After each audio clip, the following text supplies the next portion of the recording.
In the last lecture, we implemented the logout functionality in our application.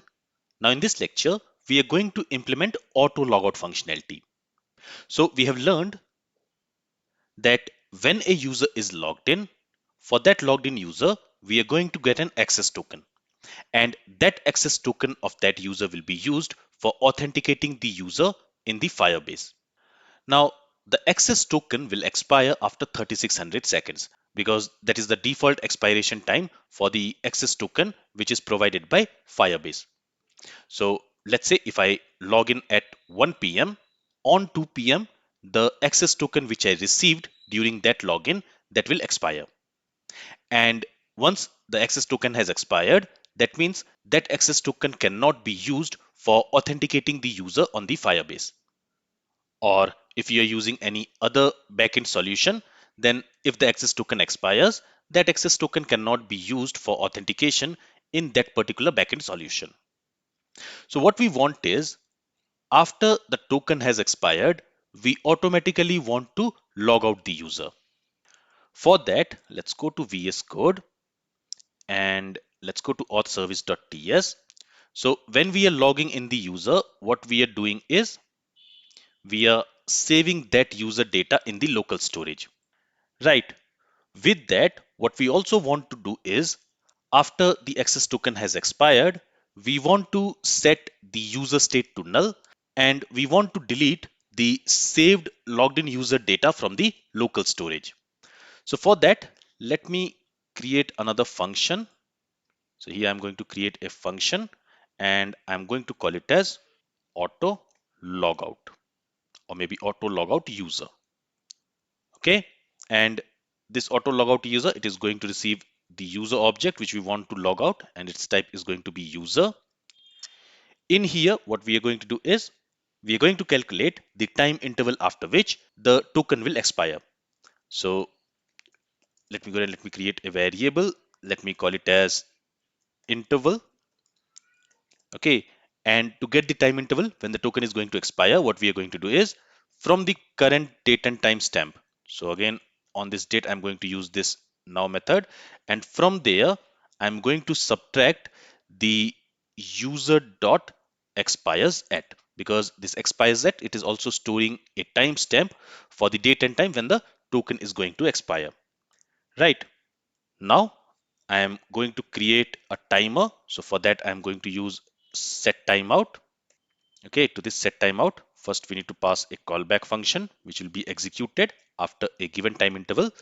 And for the time interval, I'm going to pass this interval which we have just calculated. Okay, so let's say this difference is, let's say 60 seconds. So let's say after 1 minute, the token is going to expire. In that case, after 1 minute, this set timeout function will be called. And from within this function, we are simply going to dispatch the logout action. So for that, we can say this dot store, and here we are not injecting an instance of store. So let's go ahead and let's inject an instance of store here. Let's call it store, and it is going to be of type store. Okay, and we need to import it from NgRx store, and here let's specify the type as app state. Okay, let's scroll down. And now using that store, we are going to dispatch logout action. And we are going to import it from auth.action. So what this will do, this will log out the user automatically after a given time interval. Now this time interval we are calculating by subtracting the timestamp of expires at from the timestamp of current date and time. Now to test this, what I'm going to do is here I'm going to pass 10 seconds. So let's say after 10 seconds, the token is going to expire. Now we need to call this auto logout user from within this save user in local storage. Now this save user in local storage function will be called when the user is logging in. So at that time, we are calling this function to save the logged in user data in the local storage. At the same time, we are also going to call this function, this auto logout user, so that a timer will be created. And once that timer finishes, the user will be automatically logged out. So here I'm going to call this dot autoLogoutUser, and here we are going to pass the user object. Now that user object we have inside this user parameter, so I'm going to pass it here. Okay, let's save the changes and let's go back to our application and let's test it. Now here it is not working because for that we will have to log in the user again, and when we will log in the user again, then only this function will be called and a timer will be created from within this autoLogoutUser. So here let me log out the user first. Let's log in the user john@gmail.com, and let's say password is test1234. Let's log in this user, and you see somehow, okay, here I have specified the timer as 10 milliseconds. So instead of 10 milliseconds, I want it to be 10 seconds. So for that, I need to specify 10,000 milliseconds. Let's save the changes. So that's why it quickly reset. Let's go to login again and let's log in the user john@gmail.com, and password is test1234. Let's log in this user. Let's wait for 10 seconds. And after 10 seconds, this user should be auto logged out. And you can see the user is auto logged out. So this functionality is working here. Instead of this 10 seconds, I'm going to replace it with the time interval which we are calculating here. So the auto logout functionality is implemented. Now the next thing which we want to do is, let me log in a user. This time I'm going to log Mark. So I'll say mark@gmail.com. And for the password, let's specify test1234. Let's log in this user. Okay, there's something which is going wrong. I've set the interval. So current datetime.now minus the expires at. Let's try it one more time. Let's log in the user john@gmail.com, and password is test1234. Login, and you see it is getting logged out immediately. So what we are going to do is we are going to check what is the value of this interval. So let's say console.log, and let me log the value of interval. Let's save the changes. Let's go back. Let me open developer console. Let's clear everything. Let's go to login. Here, let me simply say john@gmail.com, and for the password test1234. And when I click on this login, okay, it is minus 3600. All right, the mistake which I'm doing here is the expires at, it will be greater than the current date and time when the user is initially logged in. So here it should be user.expires@- date.now. Okay, so when the user logs in for the first time, this expires at timestamp, it will be greater than current date and time, right? And once the expiration time has reached, this expires at will be equal to the current date and time timestamp. And if the expires at time has passed, this current date and time timestamp will be greater than this expires at. So it should be in this way. I was doing it wrong. The calculation was wrong. Now let's save the changes. Let's go to the application, and now we should not face that error. So let's log in. Here I'm going to pass john@gmail.com, and for the password, let's pass test1234. Let's log in here. So now the login is successful and we are redirected to home page. Now if I go to the counter page and if I refresh the page, I want to stay in the counter page itself because we have a logged in user, and when I refresh the page, the user should be logged in and he should stay in the same page. But currently what happens is if I refresh the page, we are getting redirected to home page. Now the reason for that is when we are reloading the page, we are basically dispatching an action. So we are dispatching auto login action We're dispatching this auto login action, and we are handling this auto login action in the auth effect. So if I expand this auto login action, you will see that we are handling this auto login action here, and there what we are doing is we are calling login success. And if I go to login success action, yeah, here if I expand this redirect, there we are handling this login success and sign up success, right?